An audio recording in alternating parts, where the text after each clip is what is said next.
ऊर्ध्वबाहुः स देवेशं शङ्खचक्रगदाधरं हृदि सञ्चिन्त्य तुष्टाव नरसिंहं सनातनम्।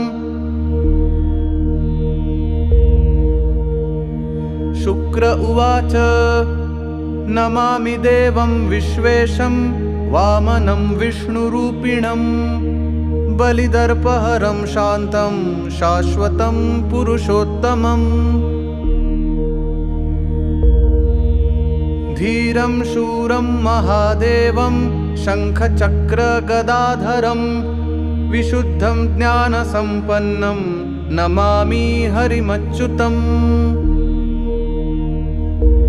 सर्वशक्तिमयं देवं सर्वगं सर्वभावनम् अनादिम् अजरं नित्यं नमामि गरुडध्वजम्।